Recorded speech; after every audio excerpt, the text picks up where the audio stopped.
Bonsoir à tous, bonsoir à toutes. C'est Late & Smart durant une heure, comme chaque soir, du lundi au vendredi, avec mes deux invités. On va tenter de mieux comprendre l'actualité économique du moment, l'actualité dominante en tout cas. De quoi parle-t-on ce soir? On va parler, on est en mars 2021, en mars 2020 en gros, on considère que c'est le début de la crise de la Covid-19. On va faire un petit bilan côté entreprise. Covid-19, quel bilan pour les entreprises? Question assez vaste évidemment.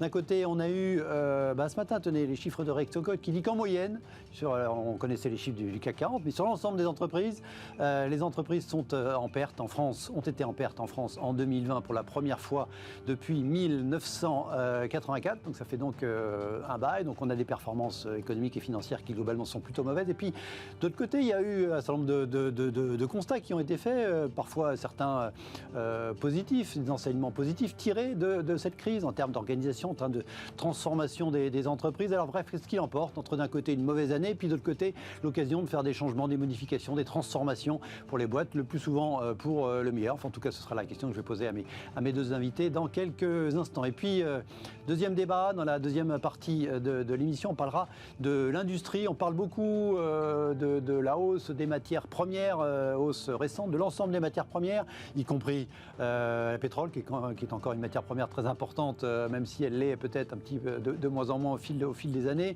Le pétrole qui a retrouvé ces derniers jours son niveau d'avant-crise. Les matières premières, les paniers de matières premières, on est plutôt à des niveaux supérieurs en termes de prix par rapport à avant la crise. On parle beaucoup aussi de la pénurie dans le domaine des semi-conducteurs qui entraîne des arrêts de chaînes de production. Notamment, on en parle pas mal dans l'automobile, pas chez tout le monde, mais manifestement, c'était une pénurie vraiment un problème. Bref, voilà. Est-ce que toutes ces pénuries est en train de fragiliser le secteur industriel dans son ensemble? Est-ce que c'est une des raisons aussi de remettre en cause la mondialisation des 20 prochaines années? Ce sera le thème du deuxième débat. Mes invités ce soir pour évoquer ces sujets et d'autres, à ma droite, Pierre-Yves Martin, bonsoir. Bonsoir. Vous êtes consultant, vous êtes associé au sein du cabinet One Man Support. À ma gauche, Bruno Grandjean. Bonsoir. Bonsoir, vous êtes entrepreneur, président et directeur du groupe Redex. Donc là, vous êtes dans les équipements de précision, dans l'industrie, la machine-outil. Et vous ête par ailleurs président de l'Alliance pour l'industrie du futur. Merci à tous les deux d'être avec moi ce soir pour évoquer ces différents sujets. Et d'abord, avant le sujet sur le bilan de la Covid-19 pour les entreprises, la question apéritif, on va parler croissance mondiale.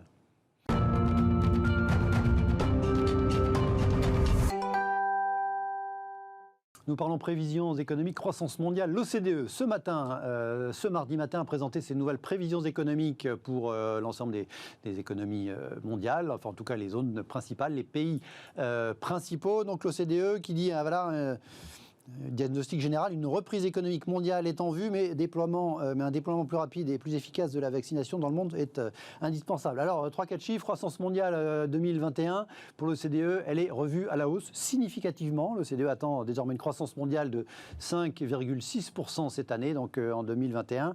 Pour 2021, il y a ne serait-ce que 3 mois, donc en décembre 2020, l'organisation attendait 4,2. Là encore, pour le chiffre de la croissance mondiale, donc révision à la hausse, notamment sous l'effet d'une très forte révision à la hausse de la croissance attendue aux États-Unis. On l'évoquait hier dans l'émission.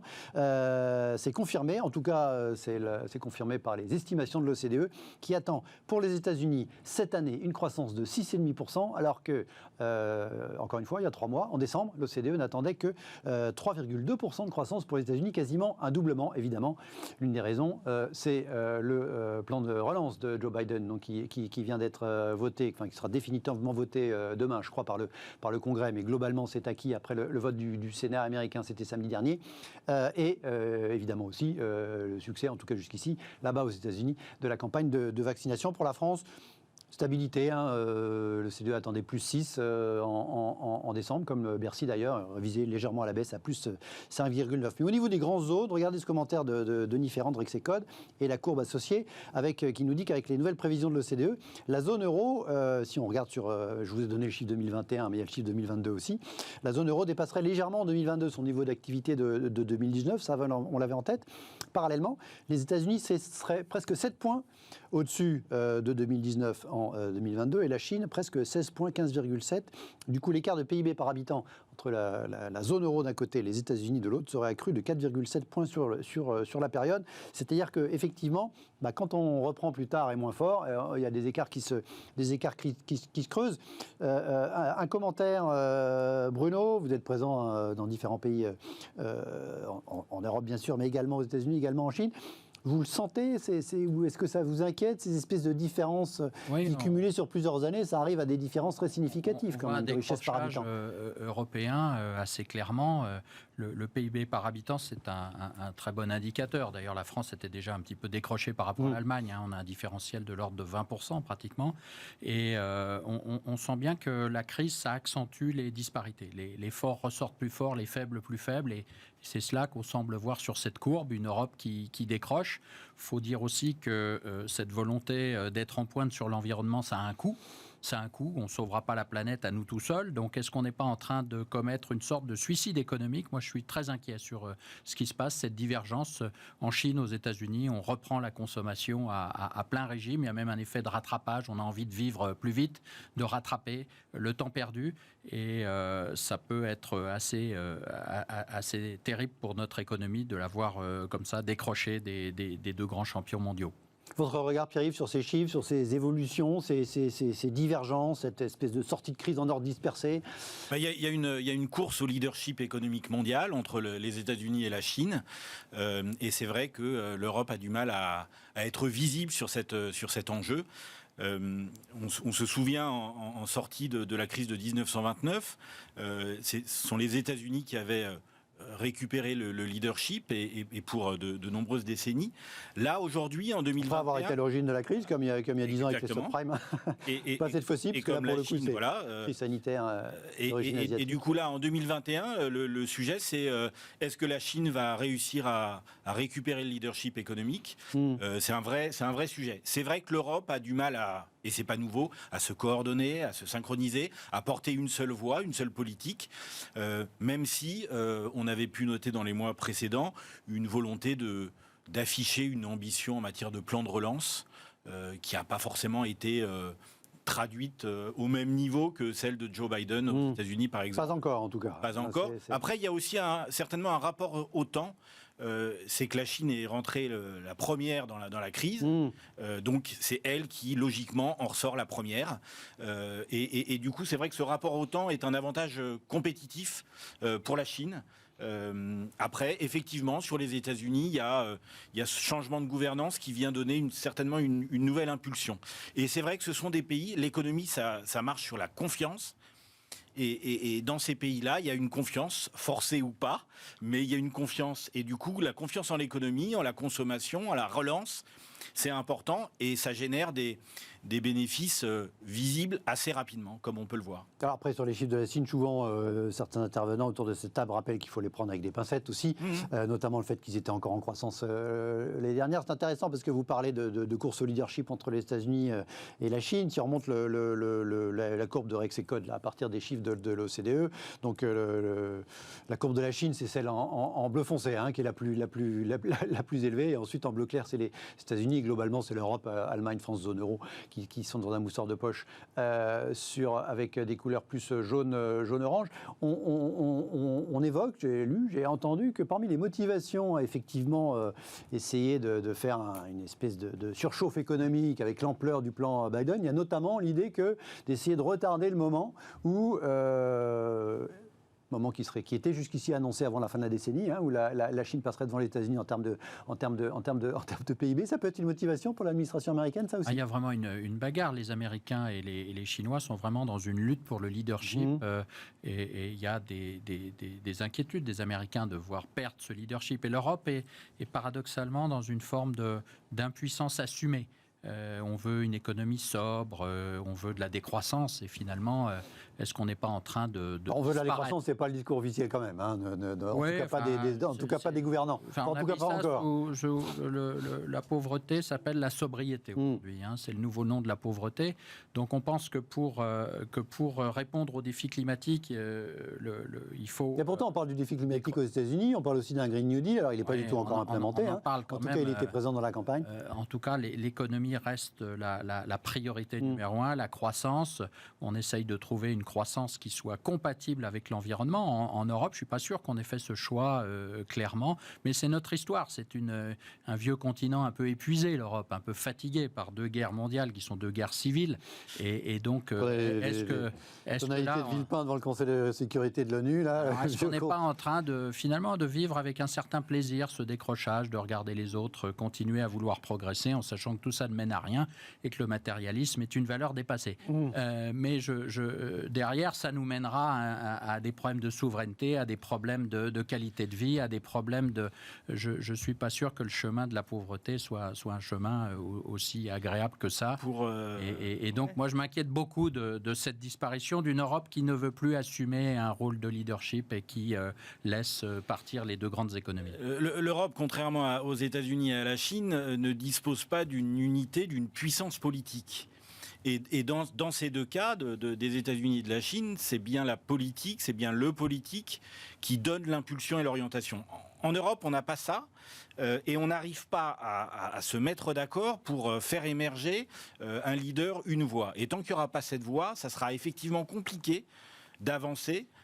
Et même cette sobriété qu'on peut revendiquer, on peut avoir un leadership justement de la défense de l'environnement, mais à ce moment-là, soyons logiques avec une taxe carbone aux frontières, parce que finalement on importe. Elle va venir. Elle est au cœur de toutes les réflexions. On n'assume même pas cette volonté de sobriété et d'exemplarité sur l'environnement à travers une politique de principe, de valeurs européennes. Donc c'est assez inquiétant. Allez, on revient à la France, on va essayer, vaste mission, grosse ambition, de faire un bilan de la crise de la Covid-19 du point de vue des entreprises.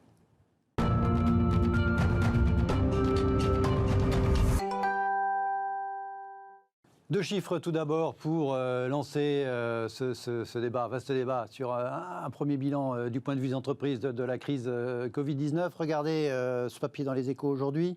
Des chiffres, les entreprises, la capacité d'investissement des entreprises françaises largement entamée par le Covid, ok, mais notamment sous-titre, et c'est le graphique que vous voyez à côté avec ce papier, les entreprises tricolores ont affiché des pertes nettes l'an passé, selon l'Institut Rexecode, qui a mouliné tout ça. Elles ont dû s'endetter des pertes nettes l'an passé pour la première fois depuis 1984. Regardez sur la gauche de la courbe.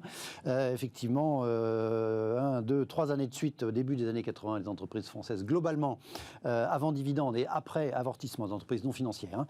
C'est la catégorie qui va bien. Donc, pour regarder la différence, en 2019, profit cumulé des entreprises non financières, plus 75 milliards. 2020, profit qui n'est plus un profit, perte nette cumulée des ensembles des entreprises non financières françaises, moins 5 milliards, évidemment. Donc, du coup, le taux de marge a reculé et la capacité d'autofinancement est tombée, nous dit le journal, à son plus bas niveau depuis 2008. Voilà pour les performances économiques et financières. Si on regarde l'emploi, là encore, un chiffre qu'on a eu hier soir ou ce matin, un chiffre de l'INSEE. En 2020, globalement, 320 000 emplois salariés privés ont été détruits dans l'Hexagone. Surtout sur la première moitié de l'année, puisque le papier nous dit que la France a limité, c'est ce que dit l'INSEE, la France a limité la casse tant au 4e trimestre que globalement sur l'année, puisque le 2e trimestre a été moins mauvais. Et à l'inverse, depuis des mois, notamment autour de cette table et partout, on dit que voilà, cette crise a été un accélérateur de transformation, de nouvelles habitudes, de nouvelles façons de travailler, de nouvelles façons de s'organiser, de nouvelles façons de travailler avec, de s'immerger dans l'univers du numérique, de nouvelles façons de moderniser sa façon de travailler, autant d'éléments possiblement positifs. Alors, est-ce qu'on est capable, est-ce que vous êtes capable, messieurs, je vais vous poser la question l'un après l'autre, d'essayer de faire un jugement en net entre d'un côté des performances économiques et financières évidemment très dégradées en conséquence de cette crise et à côté de ça des façons de faire nouvelles qui peut-être sont très positives ou seront très positives à l'avenir. Allez, Pierre-Yves, lancez-vous, je commence par vous. Donc chez One Man Support, on a mené une étude auprès de dirigeants d'entreprises, tout secteur d'activité confondu, sur l'impact du Covid sur la manière de travailler. Ça a été très intéressant parce que, et c'est un point très positif, personne n'aurait imaginé une capacité collective et individuelle à changer de pratique de travail, de mode de travail. Premier renseignement, sur le sens même, sur la relation au travail, tout a été relativement fortement bouleversé. Le deuxième élément, c'est que sur la prise de décision, puisque maintenant on est beaucoup en mode distanciel, on se trouve être avec un principe de subsidiarité. Ça veut dire quoi ? Ça veut dire qu'il faut que les décisions soient prises le plus proche possible du niveau attendu. C'est-à-dire que si vous avez besoin d'une décision à un niveau N, il ne faut pas que ce soit un N+2 qui décide, parce que ça va prendre du temps, ça ne va pas être compris, ça ne va pas être aligné. D'autres éléments sur les pratiques même de management, d'encadrement, d'animation des équipes. Quand vous êtes en distanciel, ce ne sont pas les mêmes messages, c'est surtout pas le même reporting, c'est pas la même façon d'animer les équipes. Il y a aussi cette distinction qu'on évoque souvent entre la sphère privée et la sphère professionnelle, qui n'est pas évidente à donner. Donc il y a quand même beaucoup de choses qui sont en train de changer, c'est très positif. C'est bien trop tôt sur les pratiques, notamment liées au mode de travail, c'est bien trop tôt pour savoir ce qui va être vraiment stabilisé. En tout cas, il y a eu une révolution en quelques mois. Finalement, pendant le premier confinement, tout s'est fait pendant le premier confinement, et tout le monde, même s'il y a eu de la résistance, même s'il y a eu de l'inquiétude, tout le monde a accepté de jouer le jeu.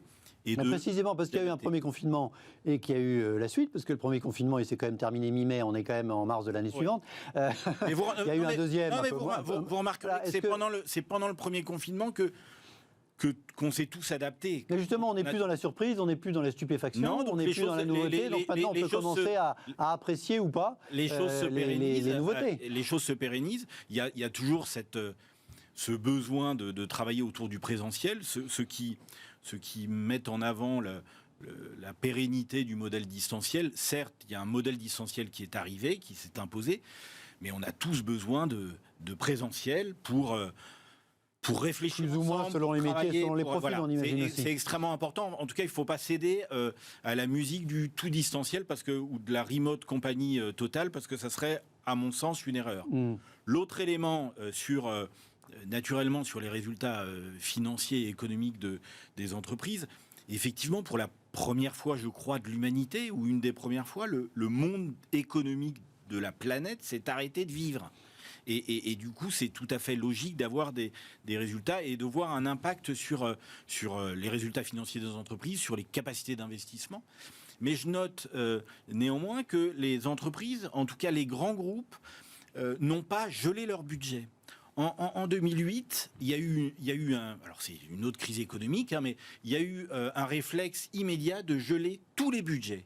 Et pendant 2 ans et demi, rien ne pouvait être fait. Là, il y a une prise de conscience de la part des directions générales, des dirigeants, des collaborateurs, qu'il faut quand même avancer. On n'a pas forcément une bonne visibilité pour avancer, mais on se dit, on est bien d'accord qu'il y a des opportunités, il y a des sujets de transformation.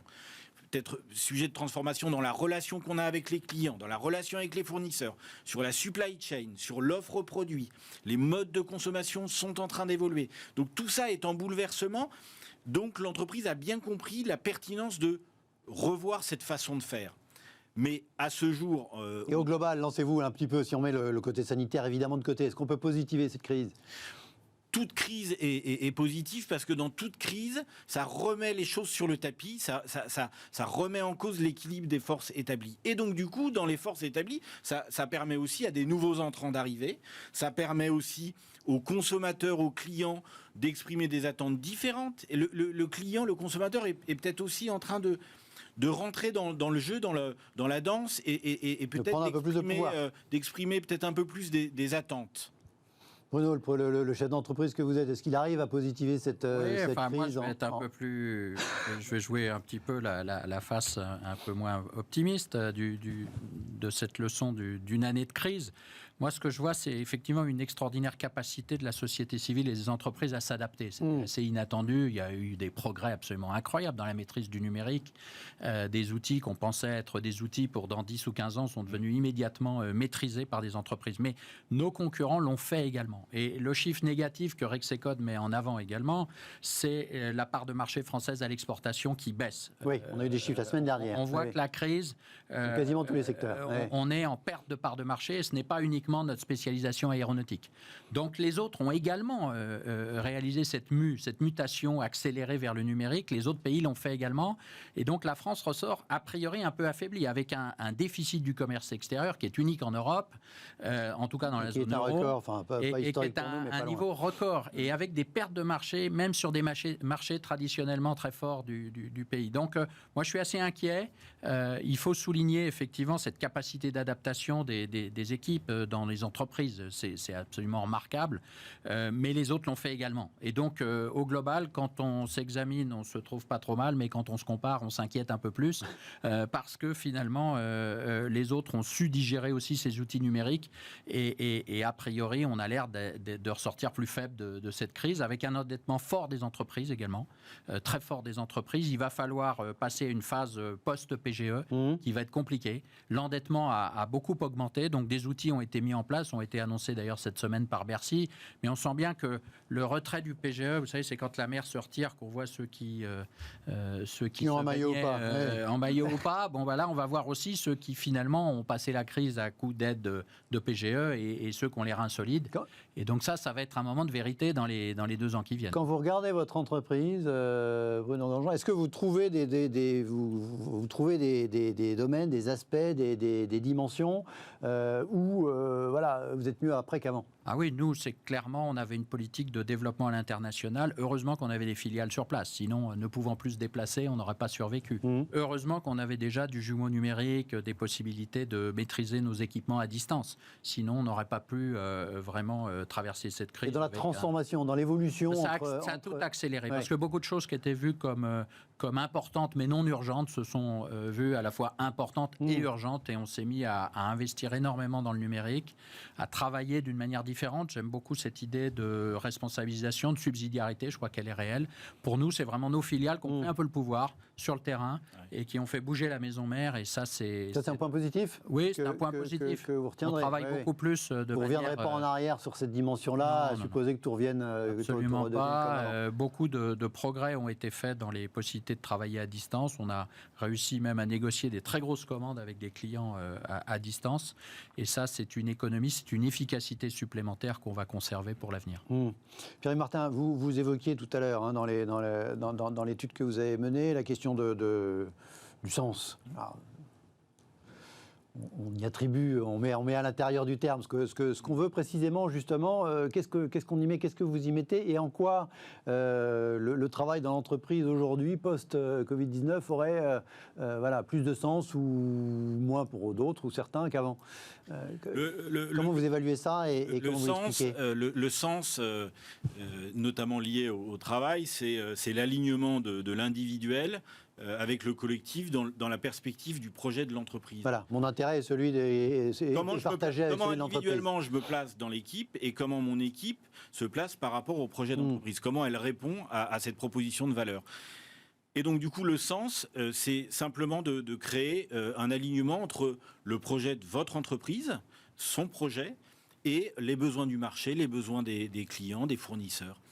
Et donc, du coup, c'est peut-être de revoir la façon dont on peut travailler, notamment au niveau des processus, de l'organisation, de quel niveau de liberté et d'autonomie on laisse aux différentes filiales, aux différentes structures, aux différents centres, pour que les choses soient bien faites. C'est peut-être arrêter de vouloir imposer un contrôle à tout prix et peut-être stimuler un petit peu plus d'autonomie, un petit peu plus d'intelligence. C'est en tout cas le sens, c'est de se poser la question de pourquoi je fais ça ? Qu'est-ce qu'on attend de mon rôle et qu'est-ce que l'entreprise doit délivrer comme proposition de valeur ? Sont des questions toutes simples, mais hors crise, on ne s'en pose pas de questions comme celle-là parce qu'on est sur notre modèle, il faut suivre notre business plan, etc. Là, ça nous oblige à revoir, à repenser notre façon de faire, à repenser. Et c'est pour ça que les sujets à repenser son environnement, et c'est pour ça que les sujets de transformation sont passionnants, et c'est quelque chose qui est très positif. On accompagne chez One Man Support des directions générales, des directions opérationnelles sur des projets de transformation. Bien sûr qu'il est encore trop tôt pour donner un bilan précis de ce qui marche, de ce qui ne marche pas. Ce qui est à noter, c'est qu'il y a une volonté de se remettre en cause, de s'adapter et d'essayer de trouver un modèle qui soit un peu plus intelligent, certainement. Et sur cette question du sens, vous pensez que les choses sont allées dans le bon sens, si j'ose dire, au Oui. sens où effectivement c'est la crise, on serre les coudes, on est tous un petit peu mobilisés sur Tout le monde a été à tirer dans la même, avancer dans la même direction. En 2020, tout le monde a été fortement secoué, ça a été un chaos, en tout cas pour le premier confinement. Et quand vous recevez un uppercut, vous y réfléchissez à deux fois et peut-être que vous voyez les choses un peu différemment après et que collectivement, personne ne savait ce qui se passait et ce qui allait se passer. Donc on est obligé de réfléchir ensemble et d'admettre que on n'a plus nos principes qui marchent à tous les coups. Donc il y a quelque chose à réinventer, il y a une créativité à porter aussi au niveau même, au sein même des entreprises. Bruno, tout à l'heure en parlant des prévisions de l'OCDE, j'évoquais la sortie de crise en ordre dispersé. Est-ce qu'on n'a pas une entrée de crise et en fait une crise en ordre dispersé de façon colossale avec des différences abyssales entre les différents secteurs et que cette idée de poser la question, encore une fois c'est un exercice de style, quel bilan pour les entreprises? Il y a en fait la réponse est fondamentalement différente en fonction de vous êtes évidemment dans l'événementiel ou dans la restauration que dans les services numériques. Contrairement à la crise de 2008, certains sont même des vainqueurs de cette crise. Et ont eu des vainqueurs non seulement en termes relatifs, mais même en termes absolus, c'est-à-dire ont largement bénéficié. Donc il y a une très grande dispersion et il faut se méfier des moyennes parce que... Encore une fois, les chiffres des entreprises qui sont en perte, par définition, c'est une moyenne, ça cache des divergences colossales. Moyenne, mais il y a une divergence, une dispersion de résultats qui est vraiment très importante, beaucoup plus qu'en 2008. Et ça, c'est très nouveau. Les services sont touchés plus que l'industrie, même si l'industrie a certains secteurs qui sont... A bien tiré la langue aussi. Ça, c'est la première fois aussi. Habituellement, les services passaient les crises de manière un peu plus facile, entre guillemets, que l'industrie. L'industrie a continué à investir. C'est un mystère. C'est un mystère. Enfin, c'est quelque chose de très positif. C'est sans doute une volonté de s'adapter par rapport aux défis du numérique. Est-ce que ça va pouvoir continuer compte tenu du taux d'endettement?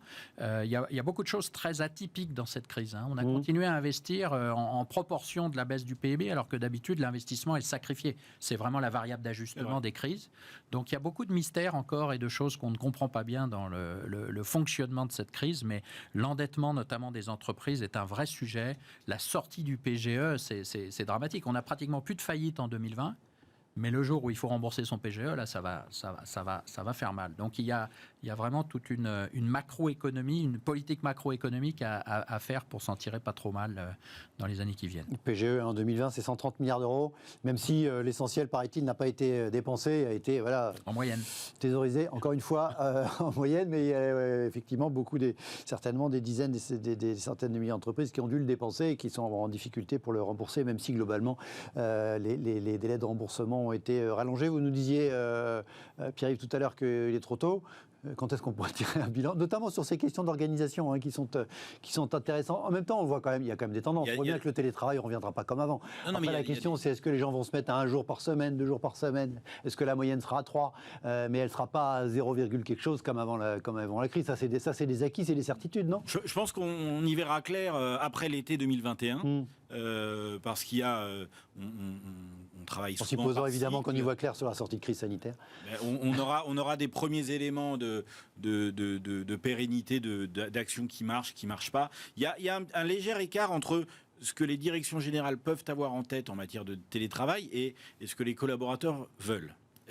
Voilà, les dirigeants, les directions générales ont découvert l'utilité, l'intérêt du télétravail et auraient plutôt tendance à vouloir le généraliser de manière assez massive. Ça dépend beaucoup des boîtes, effectivement. Et on constate maintenant qu'il y a alors que précédemment, il y avait un espoir de la part des collaborateurs d'être en télétravail, maintenant, on aimerait bien revenir plus progressivement dans l'enceinte du travail. Donc ça suppose aussi... Donc on imagine qu'il y aura un peu de souplesse. Donc ça suppose pour l'entreprise de réaménager, de repenser son lieu de travail. Donc ça prend un peu de temps, de voir ce qui correspond, ce qui marche et ce qui marche un peu moins bien. Ça suppose aussi aux directions générales de tirer des premiers enseignements, notamment sur leurs résultats financiers. Là, on évoquait l'année 2020.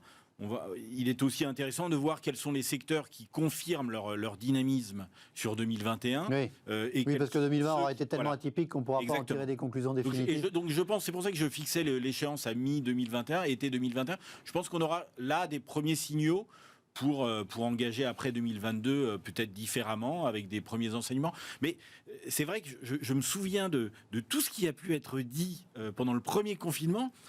C'était la foire aux bonnes idées, parce qu'il y avait beaucoup de monde qui avait beaucoup de temps aussi. Aux prévisions, etc. Là maintenant, voilà, donnons un peu de temps au temps pour voir vraiment ce qui émerge dans la durée et pas être suiveur sur des effets de mode qui ont peu de valeur. On vous entend. On marque une courte pause. Dans un instant, on se retrouve. On va faire un zoom sur l'industrie avec notamment aborder la question des pénuries. À tout de suite.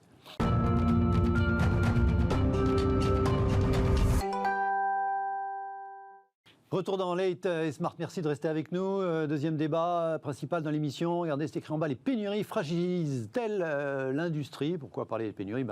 Sûrement, vous le savez, parce qu'on en parle beaucoup en ce moment. À la fois les pénuries dans l'univers des semi-conducteurs, il y a la question des prix des matières premières aussi.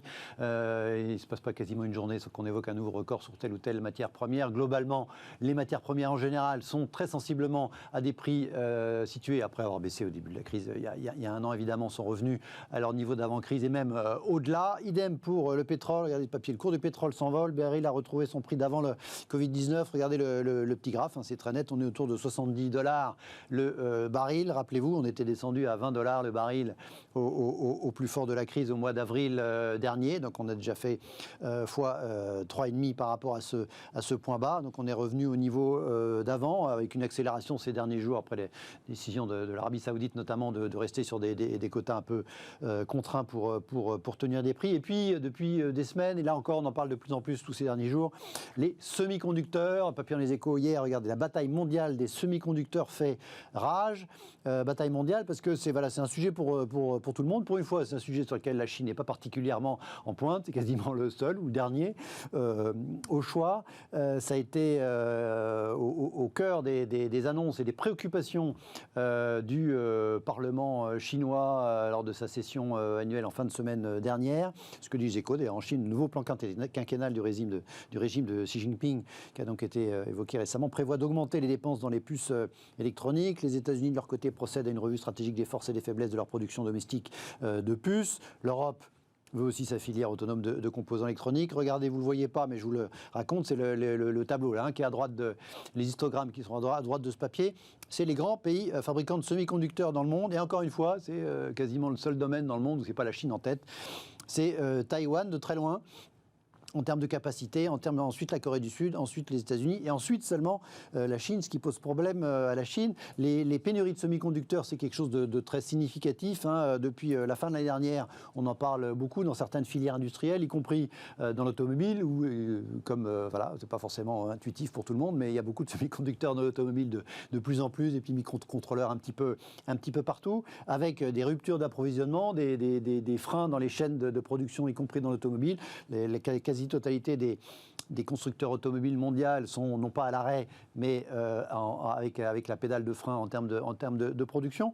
Sauf regardez, c'est amusant, je vais vous lancer là-dessus d'ailleurs, analyse de Reuters, là, sur le fait que comment Toyota, thrives, rien n'affiche, alors que les chips, les puces sont en pénurie, parce que depuis Fukushima, ils ont sur ce domaine des semi-conducteurs, notamment le constructeur américain, japonais, qui est pourtant l'inventeur du lean management, c'est-à-dire du zero stock a priori, et bien sur ces pièces vitales, et c'est à constituer des stocks de 3 à 6 mois, précisément parce que lors de l'accident de Fukushima, où à l'époque le Japon était un gros fournisseur, ils s'étaient rendu compte qu'il fallait, sur ce domaine, constituer des stocks. Il n'y a que Toyota qui est dans ce cas-là et qui n'a pas de problème de production automobile. Plus largement, j'en reviens à la question et à vous en premier, Bruno, ça fragilise quand même considérablement l'industrie.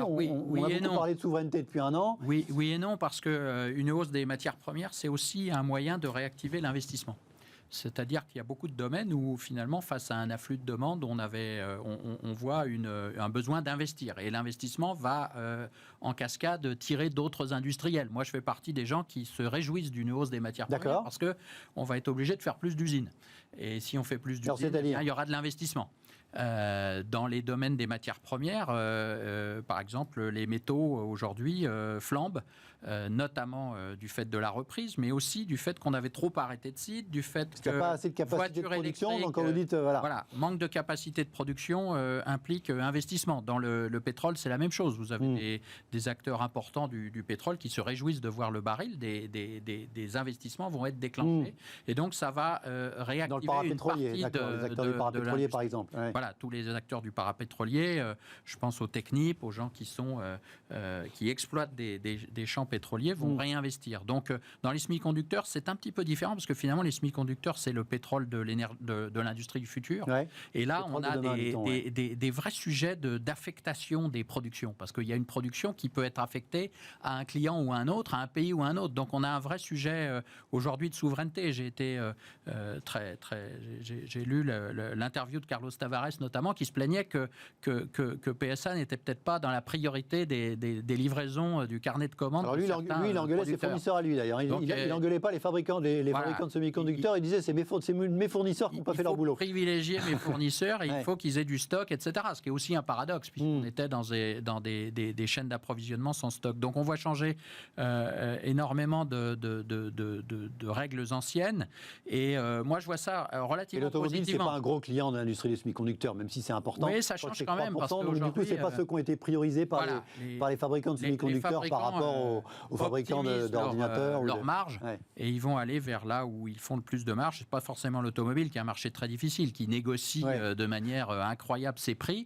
Et là, ils en ont un petit peu. Il y a un petit peu le retour de bâton avec des difficultés. Mais je crois aussi que des industriels qui étaient partisans de chaînes de production vraiment mondialisées, avec une optimisation, reviennent à des choses plus locales et aux besoins de souveraineté, d'avoir une affectation des productions qui se fasse sans biais politique. Donc je pense que beaucoup d'industriels vont aujourd'hui militer pour une régionalisation des chaînes de valeur, qui était une tendance qu'on voyait durant. Mais là, pour les semi-conducteurs, c'est pour ça que je précisais qu'il n'y a pas de biais politique. Pour le coup, Taïwan... on peut se poser la question s'il n'y a pas quand même des affectations qui se font en fonction d'affinités ou en fonction de décisions politiques. Pour Taïwan, je n'ai pas d'informations particulières, mais je pense que certains pays sont capables de jouer sur ce biais-là, et l'Europe, encore une fois, se retrouve un peu affaiblie. Parce que vous dites qu'on n'est pas forcément les meilleurs amis, même si ce n'est pas du tout nos ennemis, on n'est pas forcément les meilleurs amis de Taïwan ou de la Corée du Sud. On est juste loin, et pourquoi pas servir un constructeur plus local plutôt que d'aller envoyer en Europe des productions. Donc on retombe sur le sujet de souveraineté, le besoin d'avoir des chaînes de production qui soient un peu moins étirées, des chaînes d'approvisionnement moins étirées, et la possibilité d'avoir des constructeurs européens dans ce domaine très critique des puces et des semi-conducteurs, qui est vraiment un outil de souveraineté aujourd'hui et sans doute le carburant de l'industrie du futur. Donc, mais il y a un travail énorme. Il faut mettre le paquet là-dessus pour parler comme le Premier ministre à propos des vaccins. On a tout de même mettre le paquet sur l'industrie des semi-conducteurs en France et en Europe en général. On a des champions. On a quelques champions. On a 2 champions, un allemand et un franco-italien. On a tout de même un franco-italien, c'est ST Microelectronics. Voilà, et les Allemands sont également présents. Et je pense qu'il faut que les industriels investissent dans ces filières-là qui sont critiques. Pourquoi pas avoir nos constructeurs présents au capital de certains producteurs de puces électroniques, de manière à avoir une fourniture sécurisée, et puis investir dans du développement, parce qu'il y a les puces microélectroniques, il y a tous les niveaux de complexité.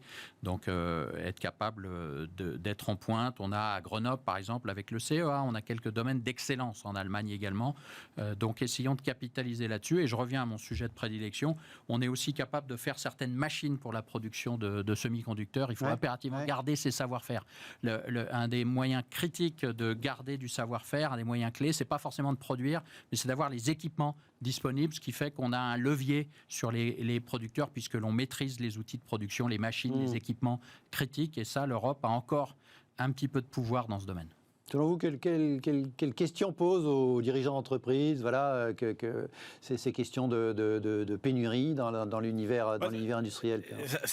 L'un des constats, c'est quand même que en matière d'approvisionnement, de chaînes logistiques, on avait, et c'est pour ça que les crises, sous certains angles, c'est aussi positif, on avait cette conviction que c'était pas grave, puisqu'on pouvait aller s'approvisionner à droite et à gauche, et surtout à l'autre bout du monde. comme si le reste du monde était à notre disposition et attendait une commande. Il y a un peu de ça parce qu'on semble découvrir sur certains besoins qu'on n'est pas forcément prioritaire. On l'a vu sur les vaccins ou les masques. Il y a quand même une carence en matière de prévision et donc du coup de gestion de risque aussi. Qu'est-ce qui se passe si je ne suis plus capable de m'approvisionner ? Comment je m'articule ? Comme si ça n'existait pas, comme si on était dans un complexe de supériorité, de surpuissance. Donc je pense qu'il y a les directions générales, les entreprises doivent peut-être se réapproprier une vision un petit peu plus humble de l'environnement, de la systémie de leur entreprise. Les entreprises, chaque entreprise vit dans un environnement en interaction avec d'autres. Et il y a certainement toute cette systémique à prendre en compte dans la gestion de l'entreprise. Ça, c'est le premier élément. Le deuxième élément, c'est plus autour de ce principe, et j'aime beaucoup ce que vous dites, sur cette régionalisation. On considérait le monde comme un seul village, et sur ce sujet de pénurie, sur ce sujet de chaîne logistique, de supply chain, peut-être une des solutions, et c'est pas nouveau, mais ça n'a jamais vraiment été poussé, c'est de constituer des grandes régions mondiales, avec chacune une offre de services, une offre de produits qui conviennent à la spécificité du tissu industriel, du tissu aussi de société de services, parce que sinon on s'en sortira pas, parce qu'à chaque crise, on va se retrouver bloqué. On sort d'un... Je prenais tout à l'heure l'image de la boxe, mais ce qui s'est passé en 2020, c'est quand même un coup sévère. Il y a eu ça a été brusque, ça a été violent. Donc l'ensemble des entreprises, l'ensemble des entreprises réagit de manière un petit peu sonnée. Et donc du coup, il y a un principe peut-être aussi de précipitation, d'hystérie collective. Le principe de définir avec une vision un peu plus long terme, d'une part, et avec des modèles de grandes régions du monde qui viendraient se synchroniser, travailler entre elles, sous l'angle économique.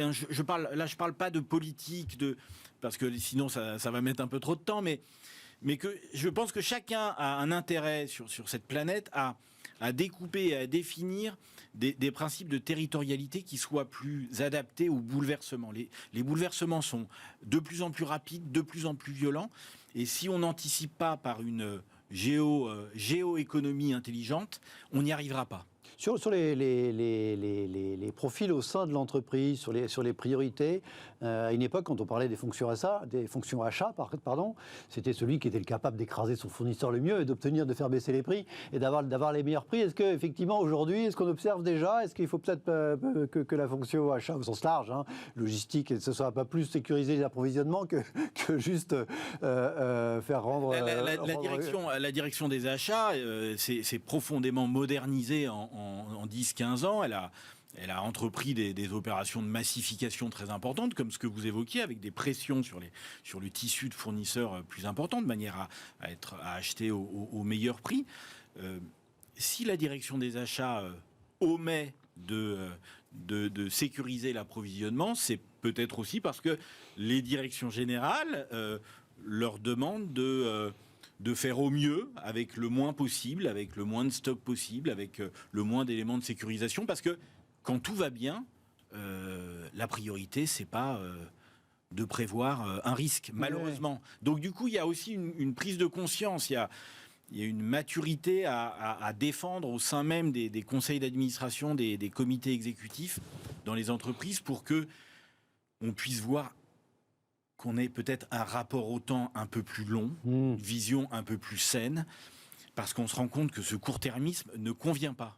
Personne n'y gagne, et c'est pas très pertinent dans des époques maintenant où tout le monde s'accorde à dire que les transformations vont s'accélérer, les bouleversements vont s'accélérer. Donc ce qui nous est demandé maintenant, c'est d'avoir cette capacité d'adaptation. C'est pas d'être une star des achats, de la finance ou du marketing. C'est surtout et avant tout une capacité à s'adapter, donc à faire face à des imprévus. Et donc pour faire face à des imprévus, il faut anticiper, il faut prévoir, il faut se poser des bonnes questions. Donc régulièrement, il faut que dans les entreprises, on puisse mener et animer et faire vivre une réflexion de durée et pas de court terme.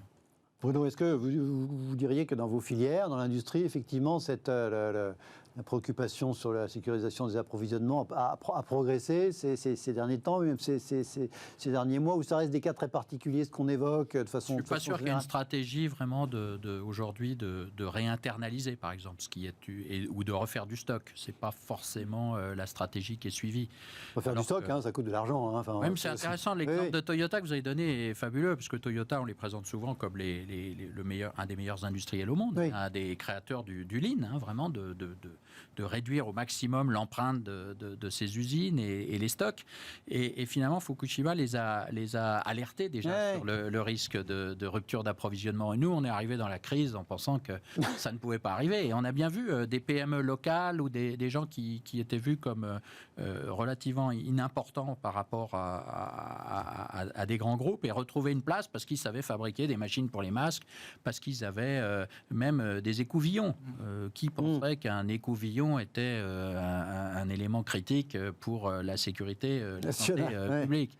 Donc, on a vu revenir des valeurs qui étaient disparues et effectivement, il ne faut pas l'oublier.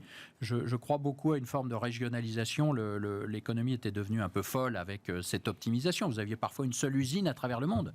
Pour des gants aujourd'hui, des gants en latex, vous avez pratiquement que la Malaisie, je crois.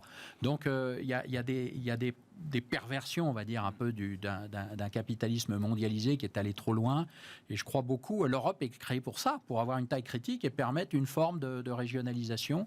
Donc je pense qu'il faut vraiment y réfléchir et essayer de travailler avec une sorte sur un marché un peu plus raisonnable et ne pas viser une optimisation au centime près qui conduit parfois à des grands désordres, comme on le voit aujourd'hui. Il peut y avoir des réindustrialisations, des bouleversements importants. L'univers des semi-conducteurs est intéressant. Taïwan et la Corée du Sud, c'est en moins de 30 ans qui sont devenus numéro 1 mondial des semi-conducteurs. Ils sont partis de zéro. Taïwan, le numéro 1 mondial des semi-conducteurs, c'est une boîte qui a été créée il y a 25 ans par un ancien de Texas Instruments, from scratch, enfin dire qui est à l'époque Intel, l'américain Intel était le grand champion des semi-conducteurs. L'entreprise va beaucoup moins bien. Les Américains ont pas mal dégringolé sur les semi-conducteurs aussi, au profit de ces acteurs asiatiques, coréens et taïwanais qui sont partis de zéro, donc c'est possible. Oui, les cartes sont rebattues en permanence et il y a une possibilité de revenir dans la course, mais il faut être lucide aussi sur nos points faibles. Il y a vraiment une volonté d'entreprendre en Corée et à Taïwan. L'industrie est vue vraiment comme un facteur de progrès, comme un élément de prospérité. Nous, on en est à se poser des questions sur l'ouverture d'une usine. Donc il faut aussi bien accepter les contraintes qui sont liées à l'industrie. C'est sans doute l'Europe de l'Est d'ailleurs qui sera le grand vainqueur. On voit des chaînes de valeur qui aujourd'hui, des chaînes d'approvisionnement qui se régionalisent, mais essentiellement dans l'Est de l'Europe qui est beaucoup plus accueillant. Pour des questions culturelles ou pour des questions de coût de la manœuvre, il y a les deux C'est un peu le coût, mais c'est surtout le fait qu'investir dans un pays dans l'Est de l'Europe, vous êtes vu comme véritablement une personne qui contribue à la prospérité et à la... Il n'y a pas de manif contre l'implantation du site. Il y a des valeurs qu'on a un peu perdues. On est sans doute des pays riches, en tout cas on l'était, et on a perdu ce lien avec nos usines, avec la production, où on pense qu'aujourd'hui c'est une nuisance. Une usine aura toujours une cheminée. Elle émettra sans doute que de la vapeur d'eau, mais une usine c'est une contrainte pour un territoire et je ne suis pas sûr qu'on soit vraiment sincère dans notre démarche de réindustrialisation. C'est tellement agréable d'acheter des produits qui sont faits ailleurs.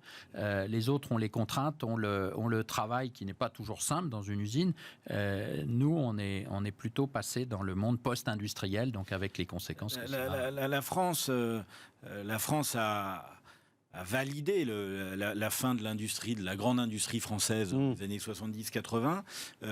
Et du coup, le politique en France a du mal à porter cette image de refondation, de réappropriation de l'univers industriel. Je ne serais pas aussi pessimiste que vous, parce que je crois que dans les territoires, il y a néanmoins une fierté par rapport à l'outil de production. Je pense qu'on est arrivé un petit peu au bout. Il y a une réhabilitation, je pense, quand même, par rapport à... C'est lent, ça va probablement pas aussi vite que... Mais on en parle plus on vient de loin. Oui, voilà. On vient de loin, et puis on a constaté, effectivement, on est avec la Grande-Bretagne, le pays occidental qui a le plus désindustrialisé depuis 30 ans, donc il n'y a aucun doute là-dessus. Je pense qu'il y a un recentrage. Et en tout cas, le plan de relance industrie que la France a initié, là, est un très, très discret signal...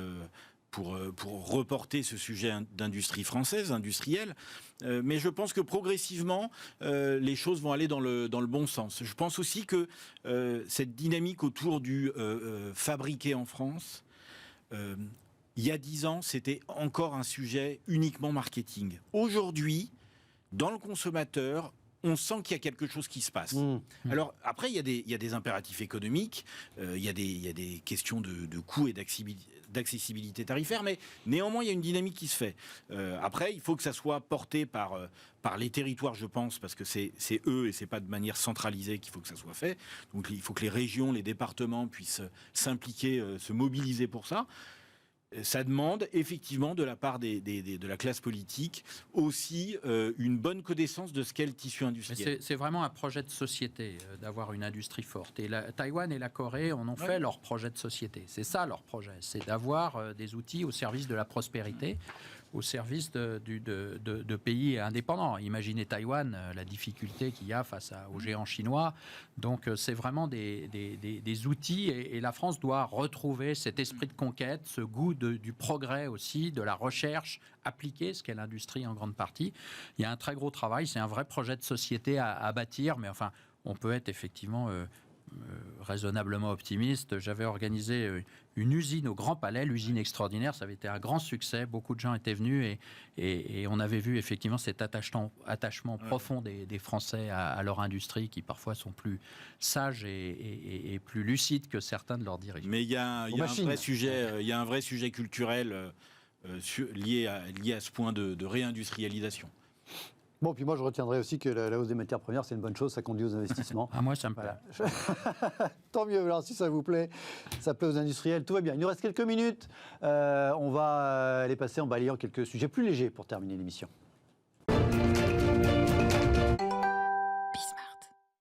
Allez, plus léger, là c'est carrément plus léger pour l'after. Hier c'était le 8 mars, journée des droits de la femme en France, journée de la femme dans le reste du monde, mais en France on est plus précis. Là on parle en Grande-Bretagne. Burger King a voulu faire de l'humour avec un premier tweet un peu provocateur pour ensuite être plein de bonnes intentions. Le premier tweet malheureusement c'était Women belong in the kitchen, donc c'était un peu comme la pub Cofidis, les préjugés, voilà, sauf qu'ils l'ont pas précisé. Donc derrière ils ont expliqué qu'effectivement c'était une blague, sauf que les gens ont réagi à ce premier tweet qui était le premier d'une série, sauf qu'ils se sont fait démolir sur les réseaux sociaux. Burger King, là, ils ont perdu un certain nombre de clients qui ont pris au premier degré, et surtout le premier tweet, donc il faut faire attention, je ne vous demanderai pas forcément de commenter, mais en l'occurrence c'est plutôt effectivement faire attention, a fortiori sur les réseaux sociaux, quand on veut faire de l'humour du deuxième degré, il faut être quand même extrêmement prudent, léger, mais plus sérieux quand même. Regardez, leader européen de la vente des produits locaux en ligne, La Ruche qui dit oui, une boîte qui a une dizaine d'années, qui fait une centaine de millions de chiffres d'affaires, qui marche très bien, qui donc mise sur la vente de produits locaux en ligne jusqu'ici, et bien voilà, ils ajoutent le magasin classique dans la rue, à ces canaux de diffusion passant par Internet, qui était jusqu'ici le modèle exclusif de l'entreprise. Un premier magasin, c'est à Sceaux, en région parisienne, toujours basé sur le local, évidemment, avec pour chaque produit le nombre de kilomètres de distance entre le magasin et le producteur. Donc là, effectivement, on est dans la réinvention des modèles de distribution. Et puis, parallèlement, cette dépêche de BFM, après une interview d'un dirigeant d'Auchan, comment Auchan veut sauver l'hypermarché en le transformant en marketplace, c'est-à-dire de l'accueillir un peu comme La Ruche qui dit oui, accueillir directement des producteurs dans ces hypermarchés. Ça veut dire qu'il n'y a pas forcément toujours une vérité blanc ou noir. Souvent, quand on est chef d'entreprise, on s'adapte et l'arrivée, ce sera un mix d'un peu tout et qu'on voit un champion du digital qui finalement a besoin lui aussi, comme Amazon, qui fait des boutiques, qui a ouvert sa première boutique en Europe, en Grande-Bretagne, moi, je trouve il y a quelques jours. Très intéressant parce que, notamment, moi, ce qui me désolait, c'est de voir l'urbanisme, les centres-villes qui mouraient finalement. Et on allait faire nos courses en banlieue, dans des grands parkings où on poussait des chariots. Ou depuis chez soi, sur son ordinateur. Comme un magasinier où alors on se mettait à passer les commandes, à faire du picking sur Internet et puis à se les faire livrer. Là, retrouver des centres-villes avec des commerces, avec de la relation humaine, si ça peut être une partie du commerce de demain, retrouver cette proximité. Et nos villes sont construites comme ça, donc c'est une très bonne nouvelle de voir que le commerce physique va sans doute continuer. Ouais. Et vous y croyez, la stratégie d'entreprise, notamment sur la grande distribution, de transformer les hypermarchés en marketplace? Déjà, je trouve ça très positif parce qu'il y a un vrai décloisonnement. Et donc, du coup, l'entreprise devient un centre de rencontres et d'échanges. Et on revient sur ce sujet historique initial de marché, de place de marché. C'est de là vient le commerce. Donc ça, c'est très positif. Que ça aille jusque en centre-ville, je l'espère. Je supporte votre propos, mais il y a encore un petit peu de terrain à faire, un petit peu de distance encore. En tout cas, ça va vers un petit peu plus de sens, un petit peu plus de proximité, d'essayer de ne pas imaginer des concepts globaux. Et c'est toujours bien, à partir de l'univers digital, d'arrêter de croire qu'il n'y a que le digital. Il y a un équilibre des réseaux de distribution qui doit se trouver dans le temps. Et ce genre de communication et de démarche le montre bien. C'est pas forcément nouveau, c'est pas le premier à engager cette évolution, mais c'est effectivement très positif parce qu'on revient sur des modèles plus stables, me semble-t-il, sur lesquels il y a plus de synergie, parce que si vous êtes sur plusieurs réseaux de distribution, plusieurs canaux de distribution, ça vous permet d'interagir pour mieux accompagner le parcours client notamment et être plus force de proposition. Donc tout ça est très positif. Allez, je vais faire mon vieux schnock. On était sur les limites du digital. Hier, l'ancien président François Hollande était l'invité de Samuel Etienne dans son émission sur Twitch. Twitch, une plateforme de diffusion de streaming live qui appartient à Amazon d'ailleurs au passage. On a appris que finalement, ce live Twitch s'est achevé hier à 23h devant 77 000 spectateurs. Les journalistes des Chloé Voitier nous dit plus grosse audience mondiale de Twitch à cet instant précis. Alors 23h aux États-Unis, c'est encore un peu tôt, donc c'est normal que ça peut être un programme français. Mais voilà, 77 000 spectateurs, c'est pas non plus absolument colossal pour la plus grosse plateforme mondiale de streaming en live. Commentaire d'un confrère d'où on mesure la puissance de la télé. François Hollande, s'il passe au journal de 20h, il aura 3, 4, 5 millions de personnes. Donc c'est quand même pas du tout la même chose. Ça montre quoi que là encore, que le vieux monde n'a pas totalement perdu la bataille. François Hollande est un super client média. Moi, j'ai toujours trouvé qu'il avait une ironie, une forme de recul qui était vraiment super, en particulier. J'avais eu l'occasion de le croiser à 2-3 reprises. Et je pense qu'il faut qu'il se reconvertisse dans ce business-là. Et je le vois très bien aux grosses têtes ou avec Laurent Ruquier ou quelque chose comme ça. C'est un très bon... c'est un futur humoriste. Un très bon... quelqu'un qui a beaucoup de recul. Et je pense qu'il pourrait conseiller Burger King. D'ailleurs, il ferait du second degré de meilleure qualité que ce qu'ils peuvent faire sur Twitter. D'ailleurs, il a un petit peu clashé lors de cette rencontre